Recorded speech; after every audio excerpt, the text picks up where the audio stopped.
ரொம்பவே ஸ்பெஷலானது. கண்டிப்பா.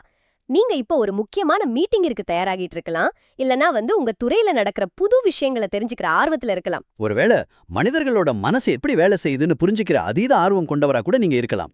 எக்ஸாக்ட்லி. உங்களுக்காகத்தான் இந்த பிரத்யேகமான அலசல். இன்னைக்கு நம்ம பார்க்க போற குறிப்புகள் சாதாரண விஷயமே கிடையாது. ஆமா, இது உலக புகழ்பெற்ற சில மூலாதார குறிப்புகள். மனித உறவுகள், தகவல் தொடர்பு, அப்புறம் மத்தவங்களை ஈர்க்கும் கலை, இத பத்தி தான் இது பேசுது.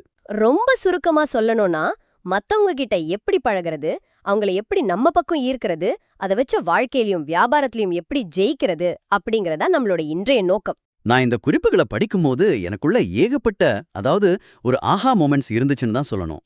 எனக்கும் அப்படிதான் இருந்துச்சு. சரி, இதை விரிவாக பார்ப்போம். இங்கு மிகவும் ஆச்சரியப்பட வைக்கும் விஷயம் என்னவென்றால், இந்த குறிப்புகள் எல்லாமே ஏதோ வியாபாரத்துல லாபம் பார்க்கறதுக்கான தந்திரங்களை பத்தி மட்டும் பேசல. இல்ல, கண்டிப்பா இல்ல. இதெல்லாமே மனித மனவியலோட மிக அடிப்படையான ஆழமான உணர்வுகளை எப்படி தொடுது அப்படிங்கிறது தான் ரொம்ப அழகா காட்டுது. நாம எல்லாரும் தினமும் மனுஷங்க கூட தான் டீல் பண்றோம். ஆனா அவங்கள நம்ம எப்படி அணுகுறோம் அப்படிங்கறதுல ஒரு மிகப்பெரிய அறிவியல் ஒளிஞ்சிருக்கு. உண்மைதான். அதைத்தான் நாம இன்னைக்கு உடைச்சு பார்க்க போறோம். இந்த குறிப்புகளை படிக்கும்போது எனக்கு முதல்ல தோணுது, உலகத்துல உள்ள பெரும்பாலான விற்பனையாளர்கள் ஏன் தோல்வி அடைறாங்க அப்படிங்கிறது தான். இது ரொம்ப முக்கியமான பாயிண்ட். ஏன் தோல்வி அடைறாங்க? ஏன்னா அவங்க எப்பவுமே எனக்கு என்ன வேணும், என் டார்கெட் என்ன அப்படின்னு தங்களை சுற்றியே சிந்திக்கிறாங்க. வாடிக்கையாளருக்கு என்ன பிரச்சனை, அவங்களுக்கு உண்மையிலேயே என்ன தேவைன்னு யோசிக்கிறதே இல்ல.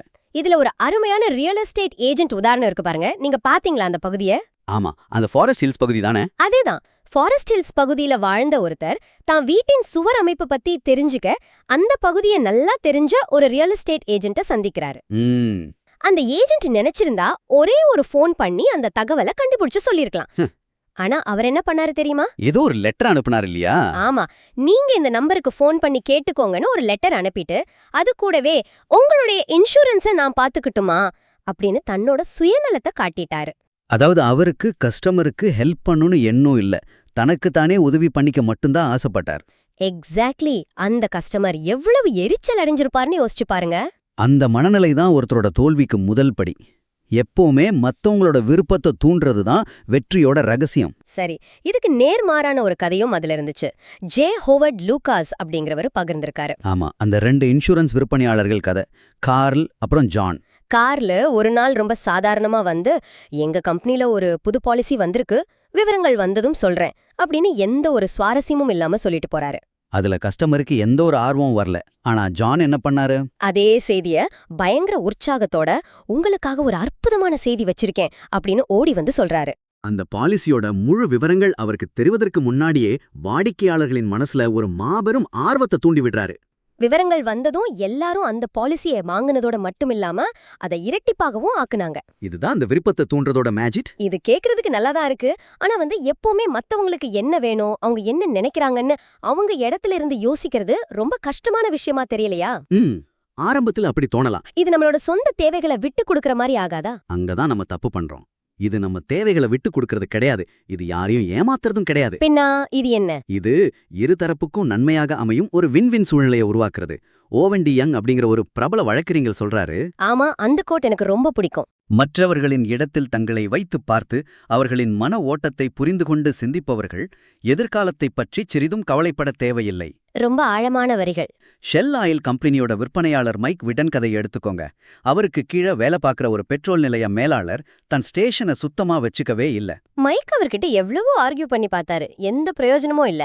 நாமெல்லாம் இருந்தா என்ன பண்ணுவோம்? சத்தம் போடுவோம், இல்ல வேலைக்கு ஆகாதுன்னு விட்டுடுவோம். ஆனா மைக் அந்த மேலாளரை ஒரு புதிய அதிநவீனமான ஷெல் பெட்ரோல் நிலையத்திற்கு அழைச்சிட்டு போய் காட்டினாரு. அதை பார்த்ததும் அந்த மேலாளரோட மனசுல தானாகவே ஒரு ஈர்ப்பு, ஒரு ஆசை உருவானது. அடுத்த முறை மைக் அங்க போனப்போ அந்த பழைய பெட்ரோல் நிலையம் ரொம்ப சுத்தமா இருந்ததோட வியாபாரமும் அதிகரிச்சிருந்தது. வாதிடுறதை விட அவங்களுக்குள்ள ஆசையை தூண்டுறது எவ்வளவு பவர்ஃபுல் பாருங்க.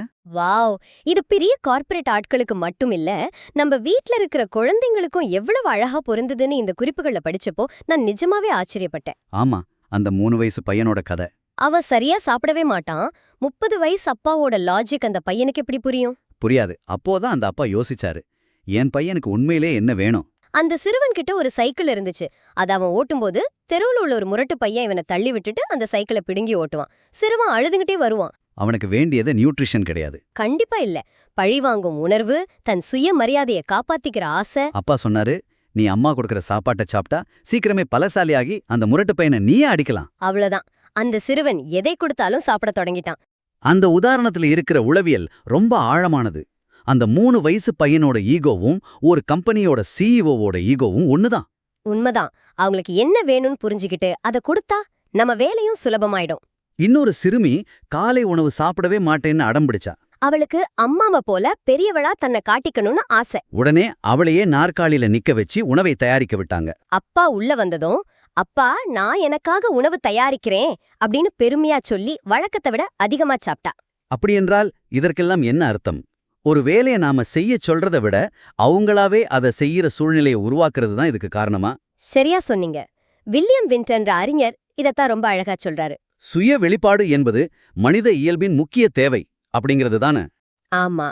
அந்த சிறுமி உணவை தயாரிக்கும் போது அது அவளோட ஐடியா, அவளோட உருவாக்கங்கிற பெருமை அவளுக்கு வருது. வியாபாரத்திலயும் அப்படிதான். நமக்கு ஒரு சிறந்த ஐடியா தோணுனா அது நம்ம ஐடியா அப்படின்னு அவங்க மேல திணிக்கிறத விட அந்த ஐடியாவை அவங்களே சமைக்க விட்டா அவங்க அதை தங்களோடதா நினைச்சு மனசார ஏத்துக்குவாங்க. இது ரொம்ப அற்புதமான பாயிண்ட். அவங்களாவே வெளிப்படுத்திக்க நாம ஒரு ஸ்பேஸ் கொடுக்கணும்னா முதல்ல அவங்க மேல நாம உண்மையான அக்கறை காட்டணும் இல்லையா? கண்டிப்பா. இந்த குறிப்புகள்ல இருந்து நான் கத்துக்கிட்ட ஒரு பெரிய பாடம் என்னன்னா, 2 வருஷத்துல மத்தவங்கள நம்ம பக்கம் ஈர்க்கிறத விட வெறும் 2 மாசத்துல மத்தவங்க மேல நாம உண்மையான அக்கறை காட்டுறது மூலமா நிறைய நண்பர்களை பெற முடியும். எக்ஸாக்ட்லி. இதுக்கு ரொம்ப கியூட்டான ஒரு உதாரணம் இருக்கு. நம்ம வீட்ல வளர்க்குற நாய்களை பாருங்க. ஆமா, நாய்கள் எந்த உளவியல் புத்தகமும் படிக்கல. அதுக்கு உங்ககிட்ட விற்க எந்த ரியல் எஸ்டேட்டும் கிடையாது. என் சிறு வயசுல டிப்பின்னு ஒரு நாய் இருந்துச்சு. நான் ஸ்கூல் முடிஞ்சு வர்ற வரைக்கும் எனக்காக காட்டுக்கிட்டு இருந்து என்னை கண்டதும் சந்தோஷத்துல துள்ளி குதிக்கும். அந்த எந்த எதிர்பார்ப்பும் இல்லாத அன்புதான் நாய்களை மனுஷங்களுக்கு இவ்ளோ நெருக்கமாக்கிருக்கு. ஆனா இது ஒரு முக்கியமான கேள்வியை எழுப்புகிறது. என்ன கேள்வி? நாய்கள் இவ்வளவு அன்பா இருக்கு, ஆனா நாம மனுஷங்க எந்த அளவுக்கு சுயநலவாதிகள்னு உங்களுக்கு தெரியுமா? நியூயார்க் தொலைபேசி நிறுவனம் ஒரு மிகப்பெரிய ஆய்வு நடத்தினாங்க. ஆமா, ஒரு 500 தொலைபேசி உரையாடல்கள்ல எந்த வார்த்தை அதிகமா பயன்படுத்தப்பட்டிருக்குன்னு பார்த்தாங்க. நான் அப்படிங்கிற வார்த்தை தான். கிட்டத்தட்ட 3900 தடவை அந்த வார்த்தையை பயன்படுத்தியிருக்காங்க. இன்னைக்கு இதே ரிசர்ச்சை வாட்ஸ்அப் சாட்லயோ இல்ல லிங்க்டின் போஸ்ட்லயும் பண்ணியிருந்தா அந்த நம்பர் இன்னும் 3 மடங்கு அதிகமா இருந்திருக்கும். சத்தியமா? ஒரு குரூப் போட்டோவை நீங்க பாக்கும்போது முதல்ல யாருடைய முகத்தை தேடுவீங்க? கண்டிப்பா நம்ம முகத்தை தானே. நாம எப்பவுமே நம்மள பத்தி பெருமையா பேசி மத்தவங்களை ஈர்க்க நினைச்சா நமக்கு உண்மையான நண்பர்களே கிடைக்க மாட்டாங்க. அதனாலதான் வெற்றியாளர்கள் கொஞ்சம் வித்தியாசமா சிந்திக்கிறாங்க. ஹோவர்ட் தர்ஸ்டன் அப்படிங்கிற மேஜிக் கலைஞரா எடுத்துக்கோங்க. அவர் எந்த பெரிய ஸ்கூல்லயும் போய் மேஜிக் கத்துக்கல. ஆனா பல மில்லியன் டாலர்களை சம்பாதிச்சாரு. மத்த மேஜிக் கலைஞர்கள்லாம் பார்வையாளர்களை பார்த்து இந்த முட்டாள்களை நான் ரொம்ப ஈஸியா ஏமாத்திடுவேன் அப்படின்னு நினைப்பாங்க. ஆனா தர்ஸ்டன் ஸ்டேஜ் ஏறுறதுக்கு முன்னாடி நான் என் பார்வையாளர்களை நேசிக்கிறேன் அப்படின்னு தனக்குள்ளே சொல்லிக்கிட்டு தான் மேடை ஏறுவார். அவங்க வர்றதால தான் நான் என் வாழ்க்கையே இவ்ளோ சந்தோஷமா வாழ முடியுது, அவங்களுக்கு என் பெஸ்ட் பர்ஃபார்மன்ஸ் கொடுப்பேன் அப்படின்னு நினைப்பாரு. அந்த உண்மையான அக்கறை தான் அவரை இவ்ளோ பெரிய ஆளாக்குச்சு. அமெரிக்க அதிபர் தியோடர் ரூஸ்வெல்ட்டோட கதையும் இதே மாதிரி தான்.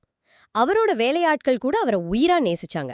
ஒருமுறை அவரோட வேலையாள் ஜேம்ஸ் ஏ ஆமோஸோட மனைவி ஒரு குறிப்பிட்ட பறவையை அதுவரைக்கும் பார்த்ததில்லைன்னு சொன்னப்போ அதிபர் ரூஸ்வெல்ட் அவங்களுக்கு நேரா ஃபோன் பண்ணி, உன் வீட்டின் ஜன்னலுக்கு வெளியே அந்த பறவை வந்திருக்கு, உடனே போய் பாரு அப்படின்னு சொல்லிருக்காரு. ஒரு நாட்டின் அதிபர் தன் வேலையாளின் மனைவிக்காக இவ்வளவு அக்கறை காட்டுறாருன்னு பாத்துக்கோங்களேன். சமையல்காரி ஆலிஸ் செஞ்ச சோள ரொட்டியை மத்தவங்க சாப்பிட மறுத்தப்போ அத ரூஸ்வெல்ட் ரொம்ப விரும்பி சாப்பிட்டு பாராட்டினாரு. இந்த உண்மையான அக்கறைய பிசினஸ்ல காட்டினா என்ன நடக்கும் தெரியுமா? அந்த ஜான்சன் அண்ட் ஜான்சன் கம்பெனியோட விற்பனையாளர் கதை தானே? ஆமா, எட்வர்ட் எம் சைக்ஸ்.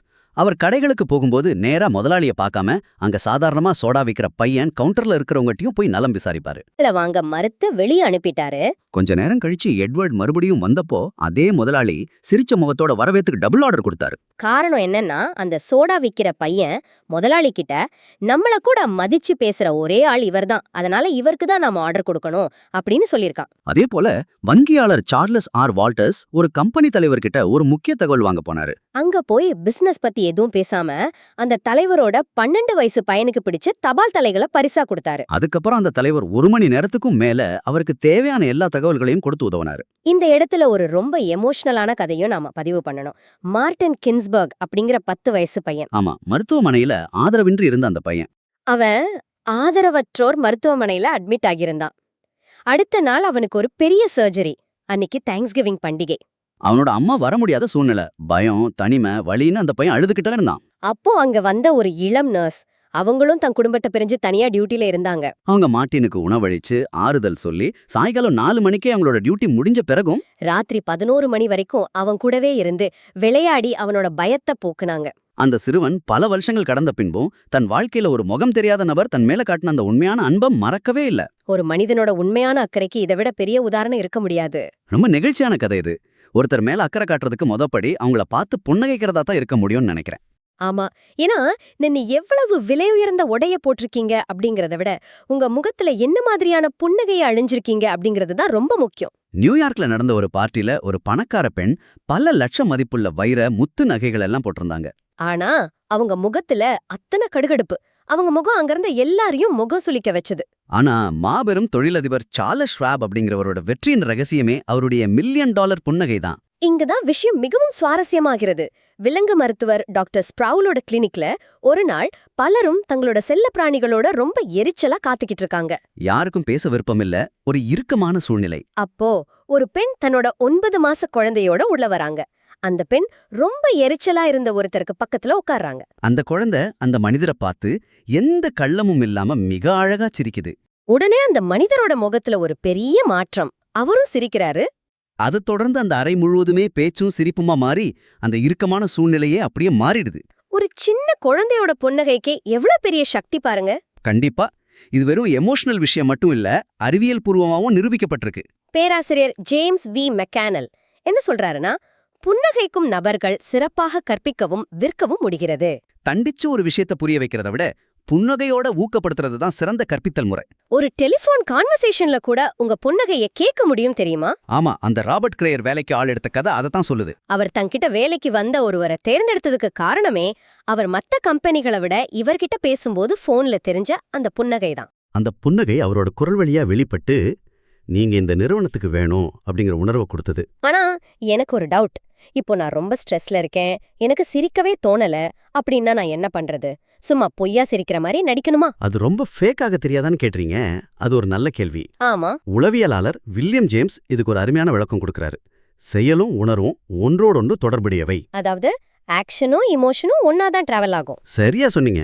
நீங்க ரொம்ப மகிழ்ச்சியா இருக்கிற மாதிரி கொஞ்ச நேரம் நடிச்சாலே உங்க மூளை உண்மையிலே மகிழ்ச்சிக்கான ஹார்மோன்களை ரிலீஸ் பண்ண ஆரம்பிச்சிடும். வில்லியம் பி ஸ்டெயின்ஹார்ட் அப்படிங்கிற பங்குதாரகர் இத நிஜமாவே ட்ரை பண்ணி பார்த்தாரு. பல வருஷமா வீட்ல மனைவி கிட்டயும் சரி ஆபீஸ்லயும் சரி எப்பவுமே கடுகடுப்பாவே இருந்தவர் அவரு. ஒரு நாள் கண்ணாடிய பார்த்து இன்னைக்கு முதல் நான் சிரிக்க போறேன்னு முடிவு பண்ணாரு. தன் மனைவி கிட்ட புன்னகையோட காலை வணக்கம் சொன்னாரு. லிஃப்ட் ஆபரேட்டர், செக்யூரிட்டி, டிக்கெட் கொடுக்கறவர்னு எல்லாரையும் பார்த்து சிரிக்க ஆரம்பிச்சாரு. கொஞ்ச நாள்லயே அவரோட குடும்ப வாழ்க்கை மாறுச்சு. வியாபாரத்துல இருந்த பிரச்சனைகள் ரொம்ப ஈஸியா சால்வ் ஆச்சு. பணமும் பெருகுச்சு. எல்பர்ட் ஹப்பார்ட் சொல்ற மாதிரி நாம நினைக்கும் அந்த சிறந்த மனிதரா நம்மள நாமே மாத்திக்க முடியும். சீனர்களோட ஒரு பழமொழி இருக்கு, புன்னகைக்க தெரியாதவன் கடைய திறக்க கூடாது. இது எவ்ளோ பெரிய உண்மை! அரட, புன்னகைக்கிறத பத்தி இவ்ளோ விஷயங்கள் இருக்கா? சரி, இப்போ நீங்க சிரிக்கிறீங்க, மத்தவங்க பேசுறத கேக்குறீங்க, அவங்க மேல அக்கறை காட்டுறீங்க. ஆனா இது எல்லாத்தையும் தாண்டி ஒருத்தரை உங்களை நோக்கி திரும்ப வைக்கிற ஒரு மேஜிக் வார்த்தை இருக்கு. அது என்னன்னு எனக்கு தெரியும். உலகின் மிக இனிமையான சொல் அவங்களுடைய பெயர். கரெக்ட். ஒரு மனிதனுக்கு உலகத்திலேயே மிக இனிமையான மிக முக்கியமான சொல் அவனது பேர்தான். ஜிம் ஃபார்லி அப்படிங்கிறவரோட கதை இதுக்கு ஒரு பெஸ்ட் எக்ஸாம்பிள். பணியில சறுக்கி தந்தை இறந்ததுனால ரொம்ப சிறு வயசுலயே ஒரு செங்கல் காளாவாயில வேலைக்கு சேர்ந்தவர் அவரு. பெருசா படிக்கல. ஆனா தன்னுடைய உழைப்பாலும் மனிதர்களை ஈர்க்கும் குணத்தாலும் அமெரிக்காவோட போஸ்ட் மாஸ்டர் ஜெனரலாக உயர்ந்தாரு. அவரோட வெற்றியோட ரகசியம் என்ன தெரியுமா? அவர் சுமார் 50,000 பேரோட பேர்களை ஞாபகம் வச்சிருந்தாரு.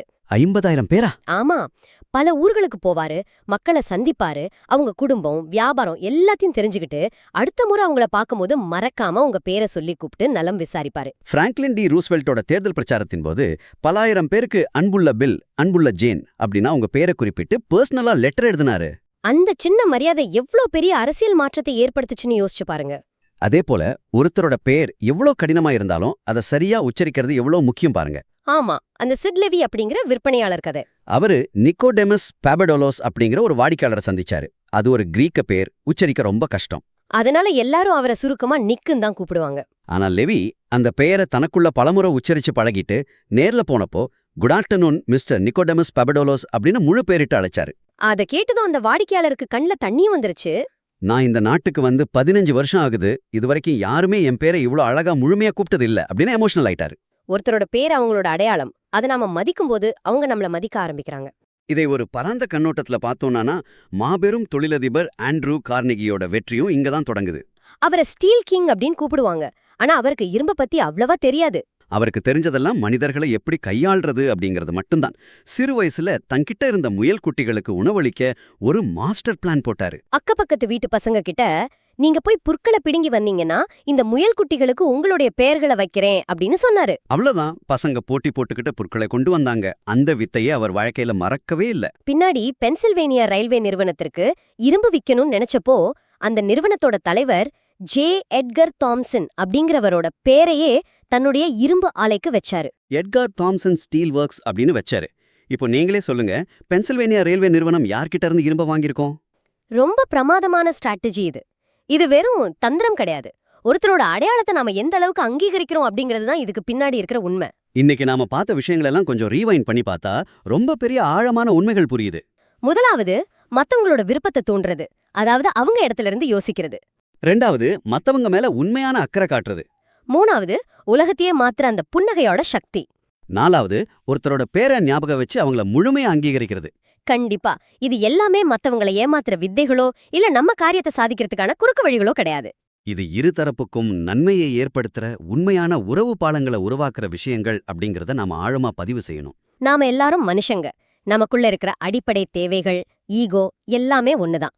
அதை நாம எப்படி மரியாதையா கையாள்றோம் அப்படிங்கறதுல தான் நம்ம வெற்றியே இருக்கு. மிகச்சிறப்பா சொன்னீங்க. சரி, இன்னைக்கு நாம விவாதிச்ச இந்த விஷயங்கள்ல இருந்து உங்களுக்காக ஒரு சின்ன சிந்தனை தூண்டல்.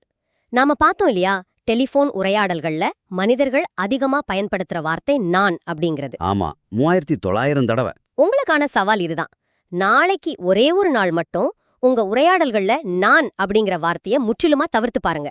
அப்படி செய்யும்போது உங்களை அறியாமலேயே உங்க கவனம் முழுவதும் எதிரில் இருப்பவர் மேல திரும்பும். அவங்க என்ன சொல்றாங்க, அவங்களுக்கு என்ன தேவை, அவங்களோட ஃபீலிங்ஸ் என்ன அப்படின்னு நீங்க சிந்திக்க தொடங்குவீங்க.